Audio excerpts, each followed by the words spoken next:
Bismillahirrahmanirrahim. Alhamdulillahi rabbil alamin wa bihi nasta'in ala umuri dunya waddin. Nastaghfiruhu wa nastahdihi wa natubu ilayhi wa natawakkalu alayhi wa na'udzu bihi min shururi anfusina wa min sayyiati a'malina. May yahdihillahu fala mudilla lahu wa huwal muhtadi wa may yudlil falan tajida lahu waliyyan murshida wa la hadiya lahu. Asyhadu an la ilaha illallah wahdahu la syarika lahu wa asyhadu anna sayyidana Muhammadan abduhu wa rasuluh. Allahumma salli wa sallim wa barik ala hadha nabiyil karim sayyidina wa habibina wa syafi'ina wa nurina wa maulana Muhammadin Mustafa wa ala alihi wa sahbihi wa man da'a bi da'watihi wa tamassaka bi sunnatihi wa jahada fi sabilihi. Rabbi shrah li sadri wa yassir li amri wa hlul 'uqdatam min lisani yafqahu qawli. Subhanaka la ilma lana illa ma 'allamtana innaka antal alimul hakim. wa la hawla wa la quwwata illa billahil azim. Allahumma aftah 'alaina hikmataka wa anshur 'alaina min khazaini rahmatika ya arhamar rahimin. Allahumma arina al-haqqa haqqan warzuqna ittiba'ahu wa arina al-batila batilan warzuqna ijtinabah. Allah subhanahu wa ta'ala fi kitabil aziz. A'udzu billahi minasy syaithanir rajim. واتقوا يوما ترجعون فيه إلى الله ثم توفى كل نفس ما كسبت وهم لا يظلمون. صدق الله العظيم.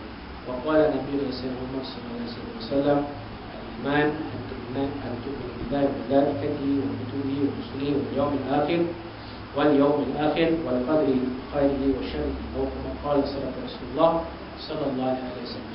Tuan-tuan dan puan sekalian, rahimahumullah, sekali lagi saya ucapkan salam untuk tuan dan puan dengan ucapan Assalamualaikum warahmatullahi wabarakatuh. Bagaimana sekali kita panjatkan pujian dan kesyukuran kita kepada Allah Subhanahu wa taala pada malam ini kita telah sama-sama berkumpul di surau ini untuk kita sama-sama membudayakan Al-Quran pada setiap minggu pada malam Jumaat, yang khususnya dengan kita membaca surah Yasin, yang mana walaupun di sana ada hadis Nabi menunjukkan bahawa antara amalan yang dianjurkan pada malam hari Jumaat ialah membaca surah Al-Kahfi.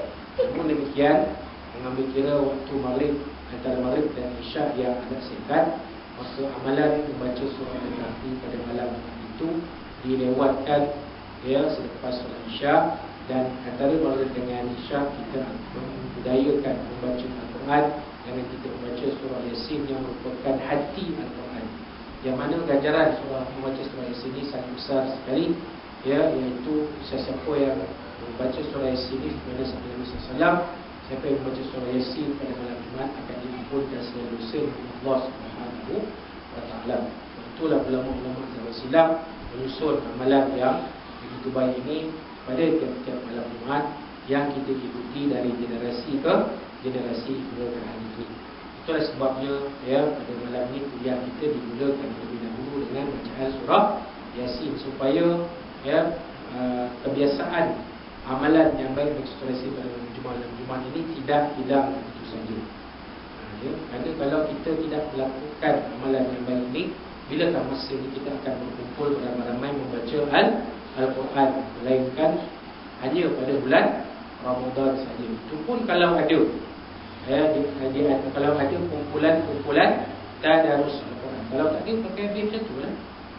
Itulah kita mengekalkan amalan yang baik ini, untuk kita melazimkan diri kita membaca Al-Quran. Adapun tuan-tuan dan puan-puan sekiranya ada mahu membaca surah Al-Kahfi, boleh berbuat demikian selepas solat isyak, sampailah ke hari Jumaat keesokan hari. Boleh bagi-bagi. Seperti di 100 ayat kita bagi-bagi 20 menjelang asar kita sudah menghabiskan satu surah Al-Kahfi. Begitulah cara yang sebaik-baiknya. Dengan kita mengamalkan sunnah Nabi SAW, kita tidak menghapuskan sunnah yang baik yang disusun oleh ulama-ulama silap. Malahan sunnah yang baik ini mendapat pahala. Seperti mana yang Nabi SAW bersabda, man sanna sunnatan hasanatan falahu ajruha wa ajru man amila biha ila yaumil qiyamah min ghairi min riwayat yang qusar al-wujuh syad atau Rasulullah. Siapa yang menganjurkan kebiasaan yang baik untuk dia pahala, dan orang-orang yang menuruti beramal dengan perkara baik itu pun mendapat pahala yang sama banyak, tidak berkurang sedikit pun sampailah ke hari kiamat. Itu dia. Jadi kita harapkan amalan ini boleh kita teruskan dari semasa ke semasa dalam kemudian kita, insya-Allah.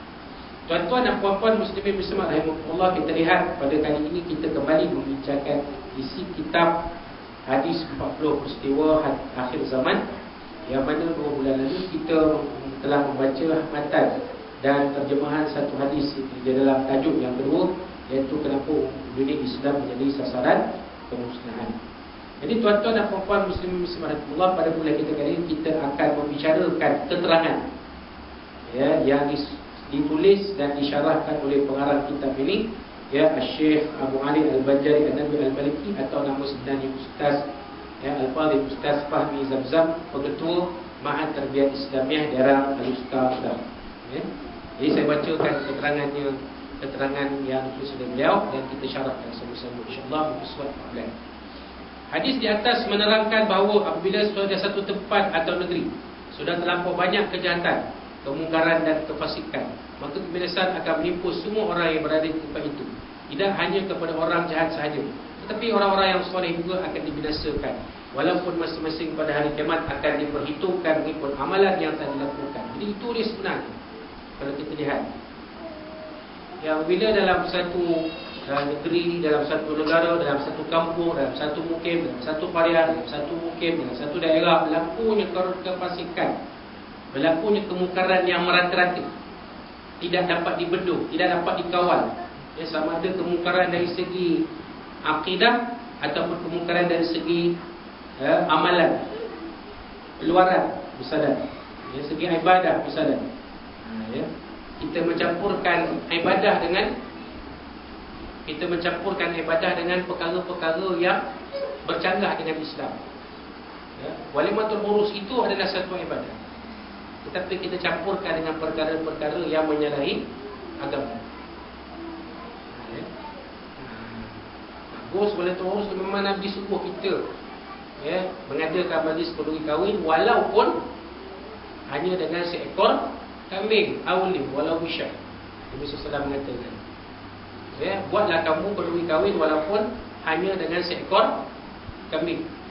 Walaupun jamu orang yang datang kenduri kahwin tu jamu dengan kambing bakar je. Kambing bakar roti dengan. Orang kampung kata apa atau rumah ni, buat kenduri kahwin anak, bagi makan kambing bakar dengan roti dengan. Tak dibuat di orang. Itu kata orang tak tahu saya. Tak dibuat di orang lah. Tapi itu kemampuan dia, maka dia buatlah kenduri. Benda itu dianjur oleh Nabi SAW. Tetapi kita campur adukkan dengan amalan yang bercanggah dengan agama. Contoh, kita tak nak kenduri kahwin kita ini diganggu oleh unsur-unsur alam. Contoh, hujan lebat. Jadi kata orang tua, konon-kononnya kalau nak jauhkan hujan daripada majlis kenduri kahwin kita ni, kata orang tua taruh baju atas bumbung. Konon-konon awal ni bila tengok baju atas bumbung ni dia kesian, tak jadi nak turunkan hujan kat sini, dia lari tempat lain. Itu adalah perkara khurafat yang tidak ada asal usul di dalam agama. Yang ada asal usul dalam agama, kita disyurkan supaya berdoa kepada Allah, supaya Allah yang menurunkan hujan ini, yanzilul ghaib. Allah yang menurunkan hujan ini, Allah yang menurunkan air hujan ke bumi ini. Kita mohon kepada Allah SWT supaya kalau takdir Allah Ta'ala mentakdirkan hujan turun juga pada hari itu, maka biar dia turun di tempat lain, jangan turun di majlis kita. Sebab yang menurunkan hujan ialah Allah Subhanahu Wa Ta'ala. Yang memerintahkan awak menurunkan hujan ni siapa, tuan-tuan? Allah Subhanahu Wa Ta'ala. Bukan hujan, bukan awak tu dia tengok baju t-shirt, baju buruk atas bumbung tu dia kesian. Tak ada.